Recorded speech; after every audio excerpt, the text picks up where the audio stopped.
वंदे मातरम दोस्तों, क्या आप जानते हैं भारत ने पिछले 6 सालों में कई नई ऊंचाइयों को छुआ है, जैसे अपनी जीडीपी में $1 ट्रिलियन ऐड ऑन करना और या फिर एक ही रॉकेट पर 104 सैटेलाइट्स को लॉन्च करके रशिया का रिकॉर्ड तोड़ के वर्ल्ड रिकॉर्ड बनाना। हम भारतीय लोग लगातार अपने स्टैंडर्ड ऑफ लिविंग को इम्प्रूव कर रहे हैं और साथ ही आत्मनिर्भर बनने की राह पर चल रहे हैं।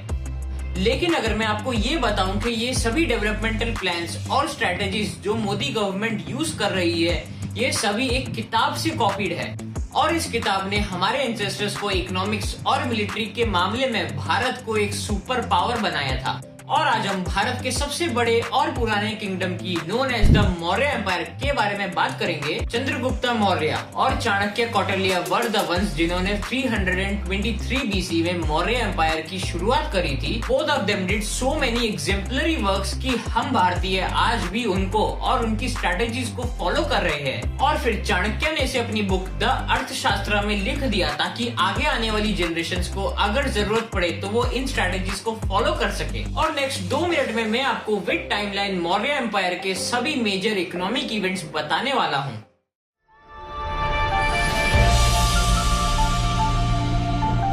मौर्यन एम्पायर। भारत देश छोटे छोटे किंगडम्स में डिवाइडेड था and there was not a prominent king जिसने पूरे भारत देश को जीता हो। और फिर चाणक्य ने चंद्रगुप्त मौर्य को भारत का सबसे बड़ा राजा बनाने के लिए ट्रेनिंग देना शुरू कर दिया था। And at that time Chanakya prove that caste system is not important in Hinduism, क्योंकि चंद्रगुप्त मौर्य एक प्रोमिनेंट क्षत्रिय कास्ट से बिलोंग नहीं करते थे और फिर भी चाणक्य ने उन्हें चुना। The Duo of Chandragupta Maurya and Chanakya was the first जिन्होंने पूरे इंडियन सब कॉन्टिनेंट को जीत लिया था, जिसे आज हम अखंड भारत कहते हैं। लेकिन ये वो लोग नहीं थे जो जीतने के बाद अपनी रिस्पॉन्सिबिलिटीज को भूल जाए। Rather the duo passed a series of major economical and political reforms and उन्होंने एक स्ट्रॉन्ग एंड सेंट्रल एडमिनिस्ट्रेशन को डिजाइन करा, जहां किंग सारी मिनिस्ट्रीज को डायरेक्टली एडमिनिस्ट्रेट करेगा and social reforms and revenue generation पर वर्क करेगा। चाणक्य ने इसे अपनी बुक द अर्थशास्त्र में मेंशन करा हुआ है और ये स्ट्रेटेजीज हम आज भी फॉलो कर रहे हैं। चंद्रगुप्त मौर्य धर्म को बड़ा मानते थे, इसीलिए he took a voluntary retirement in 298 BC. He took Santhara where he fasted till death.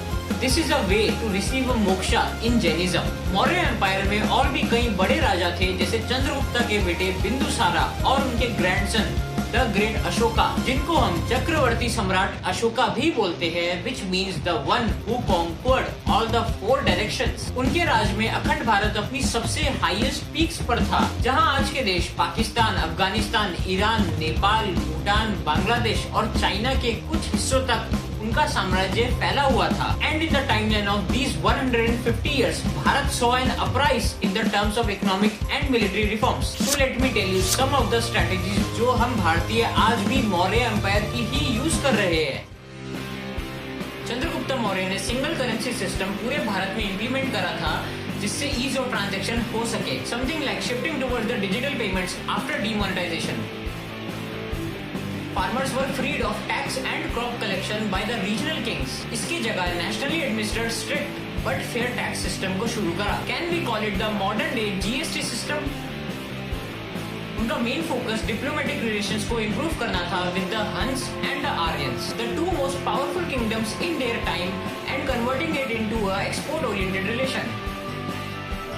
Roads, canal, hospital and बाकी सभी पब्लिक प्लेसेस का रेगुलर कंस्ट्रक्शन करना एंड बेटर फैसिलिटीज प्रोवाइड करना was one of the important strategies, क्योंकि वो जानते थे जब तक पब्लिक को इक्वली ट्रीट नहीं करोगे तब तक रिवोल्ट्स उठेंगे। Defense was the best of its time, and according to the scholars, the empire had 6 lakh foot soldiers, 30,000 horsebacks, and 9,000 war elephants. We should be proud and thankful to our ancestors कि उन्होंने अपने ideas को एक किताब में लिखा, क्योंकि उन्हें पता था कि उनके फ्यूचर जनरेशंस को उनकी गाइडेंस की जरूरत पड़ सकती है। और हमें चंद्रगुप्त मौर्य एंड चाणक्य से ये सीखना चाहिए कि कास्ट से ये पता नहीं चलता कि उस बंदे में कितनी काबिलियत है, रादर ये उसके कर्मों से पता चलता है। And finally, thanks to our beloved leftist and intellectual historians like Romila Thapar, Irfan Habib and Aditya Mukherjee, इन सब की वजह से हमने हमारी ही हिस्ट्री को गलत पढ़ा।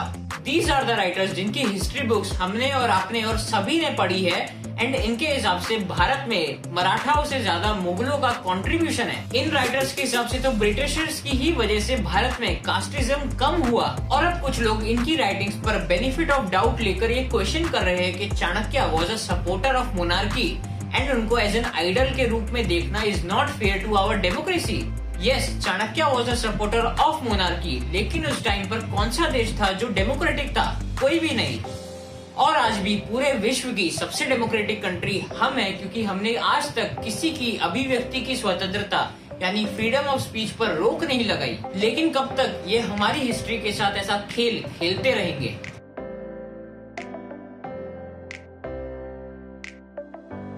अगर आपको हमारा ये इनिशिएटिव पसंद आया तो इस वीडियो को शेयर करें और हमारे सभी सोशल मीडिया हैंडल्स को फॉलो करें। और आप मुझे पेट्रोन पर द स्पीकिंग गाय को भी सपोर्ट कर सकते हैं। मिलते हैं नेक्स्ट वीडियो में। वंदे मातरम।